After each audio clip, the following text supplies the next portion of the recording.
Une page d'histoire à présent pour évoquer ce qu'on appelle le plus vieux métier du monde dans la Grèce antique, à la une francophone du 64 minutes.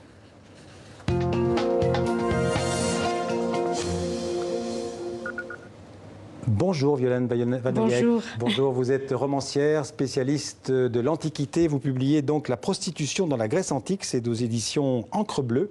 Et vous êtes une auteure prolifique. Vous connaissez le nombre de livres que vous avez écrits? Parce que la liste est impressionnante. Une centaine, mais je ne sais pas exactement. Et à quand remonte cette passion pour l'Antiquité?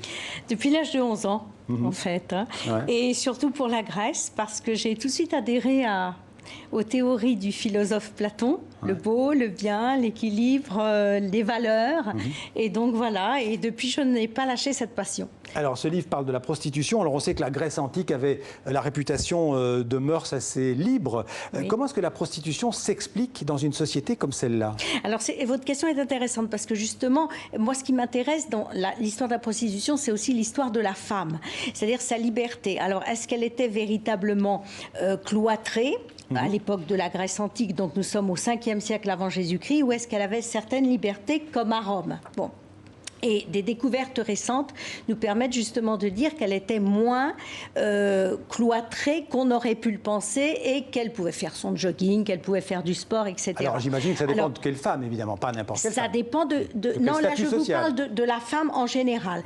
Alors évidemment la courtisane, puisque là dans la prostitution il est question de la courtisane, on va dire de haut vol, celle-ci pouvait être musicienne, pouvait sortir, elle était louée pour un jour, pour un mois, pour une année, et effectivement elle avait plus de liberté. Mais les découvertes récentes nous permettent de montrer que la matrone, c'est-à-dire la femme à la maison, pouvait également s'exprimer davantage. Alors, il n'empêche que à l'époque, on ne pouvait pas être ni avoir un métier, ni avocate, ni notaire comme à Rome. Et à partir de là, eh bien, quand on perdait un mari, quand on perdait son père Parce que la société était monogame. Oui, alors la société était effectivement monogame, bien sûr, et puis en plus, quand on n'avait pas quelqu'un pour nous assurer financièrement un appui, eh bien, très souvent, on devenait prostituée. Ce qui veut dire que quelqu'un qui était une aristocrate, qui était très bien, qui avait une très belle vie, pouvait du jour au lendemain devenir prostituée. Même si, par exemple, elle était kidnappée par un pirate dans les mers qui étaient infestées de pirates, elle se retrouvait vendue sur des marchés. Donc c'est quand même une situation assez extraordinaire. Alors la prostitution dont vous parlez dans votre livre, elle concernait les hommes et les femmes. Absolument. Alors, c'est ce qu'on appelait les femmes et les hommes. Oui, l'amour grec au 5e siècle avant Jésus-Christ, qui s'est considérablement développé. Nous sommes dans une société masculine. D'ailleurs, les philosophes comme Platon prétendent que l'amour d'une femme pour un homme est vulgaire, donc il vaut mieux s'aimer entre hommes, et du coup, évidemment, la prostitution masculine se développe d'autant plus dans des endroits spécialisés, plus spécialement les endroits sportifs, les gymnases, et puis les endroits de médecine aussi. Et la prostitution féminine, c'était notamment à Mytilène, qui était la capitale de l'île de Lesbos.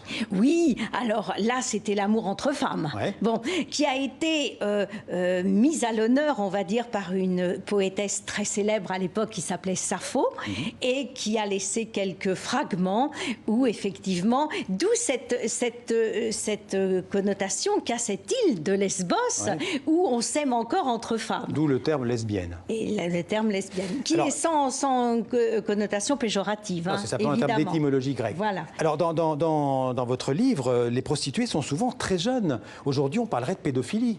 Ah oui, parce qu'elles peuvent être mises, on va dire, sur le marché à l'âge de 11 ou 12 ans. Alors tout simplement parce qu'elles sont abandonnées, ce sont des filles qui ont été abandonnées à la naissance, dans la rue.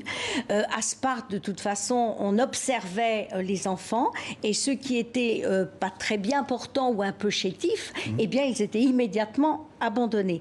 Donc quelqu'un les prenait, des tenanciers, des tenancières, qui après, à l'âge de 11-12 ans, effectivement, les mettaient, comme on dit, sur le marché. J'ai encore une question. Quelles sont les sources, vos sources historiques? Ce sont des sources essentiellement littéraires, j'imagine, pour attester de cette prostitution? Alors vous imaginez mal, parce que mon travail en général, c'est bien sûr littéraire, ça ce sont les bases que tout le monde a, mais mes fouilles et mes travaux depuis de très nombreuses années, depuis plus de 30 ans, me permettent d'évoluer justement et de donner un éclairage neuf sur l'histoire de l'Antiquité.